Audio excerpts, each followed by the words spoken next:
বন্ধুরা, সকাল থেকে তোমাদের সঙ্গে দেখা করতে পারিনি। আশিবাসি কাজ ছেড়েই এখন প্রায় 11টা বাজে, আর ডিউটি করার নাম করে চলে আসলাম আমি বাজারে। এসে তোমাদের সঙ্গে এখন ক্যামেরা অন করে দেখা করলাম। চলে এসেছি জামা কাপড়ের দোকানে, একটা গিফট কিনতে হবে। তাই আমাদের এক অফিস কলিগের শাশুড়ি মারা গেছে, নিমন্ত্রণ, সেখানে যেতে হবে। সেই কারণে খুব ব্যস্ত ছিলাম। একটা এই দেখো বিছানার চাদর কিনে নিলাম 380 টাকা দিয়ে। এখন চাদর নিয়ে বাড়ির দিকে যাচ্ছি। আর কাশি তো কেমন হয়েছে দুদিন ধরে বুঝতেই পারছো তো। ফার্মেসিতে থেকে একটা কাশির সিরাপ কিনে নিলাম। এবার পার্টনারের সঙ্গে চলে যাচ্ছি।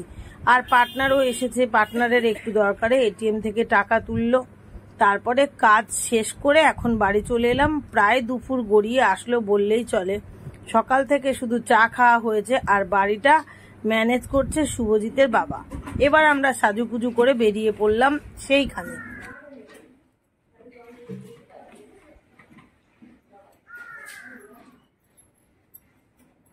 বৃষ্টি পিট পিট পিট পিট করে পড়ছে, জোরে হবে না আশা করি। আমরা দুজন অলরেডি বেরিয়ে পড়লাম, আর ওরা ঘরে তালা দিচ্ছে। এই যে ব্যাগপত্র, ছাতা ছাতা নিয়ে যাচ্ছি।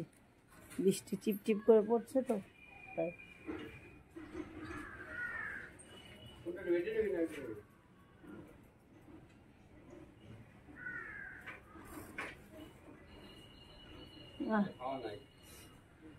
তো আমরা তিনজনেই সাইকেল চালিয়ে চলে আসলাম দিদিদের বাড়িতে। আর এটা হচ্ছে বাড়ি, আর ঢুকতেই পথ, এটা সামনে দিয়ে যেটা বেরোচ্ছে ওটাই আমার অফিস কলিগ। তো চলে এসেছি। এই যে মাসিমার ছবি। মেসোমশাও গত বছর মারা গেছেন, আর এবছর উনিও এই ইহলোক পরলোক ছেড়ে চলে গেছেন, এই আর কি। সেই উদ্দেশ্যে আমরা সবাই চলে আসলাম। তো আমাদের অফিস কলিগরা সবাই আসবে, মানে আমাদের পঞ্চায়েতের সবাই, তার উদ্দেশ্যে আমরা বাড়িতে এসে ওয়েট করছি। সবাই একসঙ্গে আসলে তবেই খেতে যাব। তো বন্ধুরা, সেই গেলাম আর এই আসলাম। এখন বাজে 5টা। দই খেতে খেতে, সেই ইছাপুর 2 থেকে দই খেতে খেতে বাড়ি চলে এলাম। দই ফুরালো না কেন, ছেলের সাইকেলে এলাম।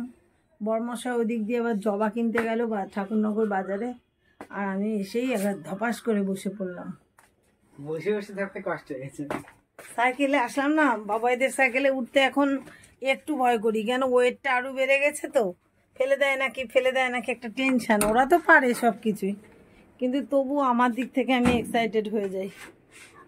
তো চলো, বললাম 5টা বাজে, এই দেখো 5টা 10।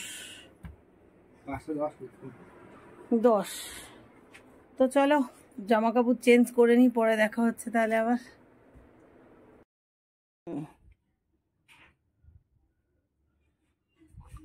তো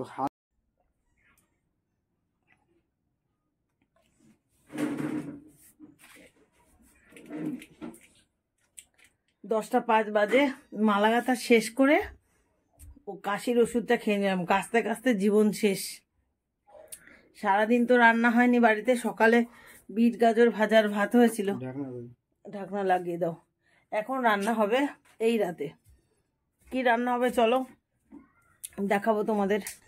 এত রাতে সাহায্য তো না করলে হয় না, জ্বরের রুগী 102 জ্বর। থার্মোমিটার একটু আগে জিত দিয়েছে, প্যারাসিটামল খেয়েছে, গ্যাসের বড়ি খেয়েছে, আর কাজ করতে বসেছে। পেঁয়াজ রসুন আদা ছাড়াচ্ছে, আর জিত আমাকে ওষুধ খাইয়ে দিল। আর এই যে নিয়ে এসেছে চিকেন। দাদা একটু ওই সন্ধ্যাবেলায় এনেছে, কিন্তু প্রচুর জবা ছিল এতক্ষণ, মানে ওই বাড়ি থেকে এসেই আমি বসে পড়েছি জবা ঘাটতে। আর এই যে আলু, সবকিছু গোছানো গাছানো, কড়াইটা গুছিয়ে নিলাম। এবার একে একে একদিকে আবারও এই বলো তোমরা প্রেশারের ভাত না বসিয়ে পারি। জানি তোমরা আমাকে বলো আমি ভালো থাকি, আমার ছেলেরা ভালো থাকুক, তোমরা চাও, আমাদেরকে খুব ভালোবাসো, কিন্তু আমি ডেকে ডেকে বিষ খাই। তবু আমি গামলাতেই ভাত বসাবো এখন, প্রেশারে আর বসাবো না। এদিকে একদিকে মাংস হবে, ওদিকে ভাত হবে। বাবু একটু গুছিয়ে দিচ্ছে। আর ওই কড়াইটা খালি করলাম, দেখো এই যে একটুখানি ভাজা ছিল, মানে বিট গাজর ভেজেছিলাম সকালবেলা, আর কিছু, আর পেঁপে, আর কি আলু সেদ্ধ দিয়েছিলাম না বাবা। তো আমি ভাত বেড়েছিলাম না, ডিউটি যাওয়ার তাড়নায়, ওই যে গিফট কিনবো, এ করবো সে করবো, সেই তাড়নাতে আমি মাখতেও পারিনি। স্নান করতে গিয়ে বাথরুম থেকে চাচ্ছি ভাত বার, আলু সেদ্ধ মাখ, তা ওরা করেছিল। তো চলো রান্না করতে থাকি, পরে একটু দেখাবো। আর তো বেশি অন করতে পারবো না, কারণ বাজে 10টা 10, অনেক দেরি হয়ে যাবে। তাই চট জলদি রান্না করে নি। 3 জনের 6টা হাত হয়ে যাবে, তাড়াতাড়ি হয়ে যাবে।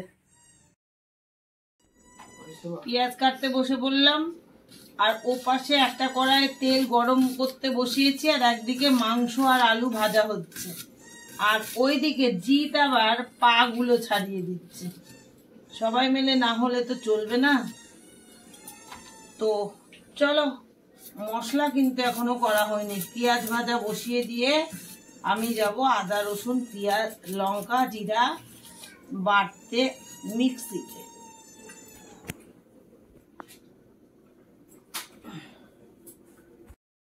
রান্নাবাড়ি শেষ করে ফেললাম, গরম মশলা ছিটিয়ে দিচ্ছি এবার, মানে একদম শেষের রাউন্ড। গরম মশলা বেশি একটা নেইও, আর মাংসটা ভাজতে গিয়ে পুরো ছেঁড়া বেড়া হয়ে গেছে দেখো, আর চই ঝাল দিয়েছি দেখো। তো মনে হচ্ছে ভালো খেতে হয়েছে, কিন্তু বাবাই বলছে এই মাংস কেমন ভেঙে গেছে মা। তো আর এই পাশে দেখো ভাতের থালা খুঁজে পাচ্ছিলাম না, তো গামলা ভুট করে দিয়েছি, ভাতও হয়ে গেল দেখো, প্রায় ভাত হয়ে গেছে। তো চলো এরপর খাওয়ার পালা।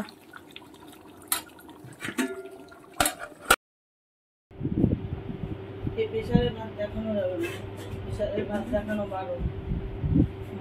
রেডি হচ্ছে, কাট করে নিও। কাট করে নিও। তো বন্ধুরা ভাত হয়ে গেছে দেখো, এই যে, আর থালায় থালায় বাড়া হয়ে গেছে। 4 জনের ভাত। শশা আজকে নেই, স্যালাড কেটে নিয়েছি, শুধু পেঁয়াজ আর কিছু না। আর এই যে সেই ভাজা। তো চলো, আজকের মাংসটা আমি আগে খেয়েছি, খেয়ে দেখলাম বেশ ভালো হয়েছে। তো আজকের ভিডিওটা এতটুকুই, দেখা হচ্ছে আগামী দিন নতুন ব্লগে। সবাই ভালো থেকো, সুস্থ থেকো, টাটা, গুড নাইট। সবাই ভালো থেকো, আর ভালো লাগলে অবশ্যই একটা লাইক আর কমেন্ট করো। Good night.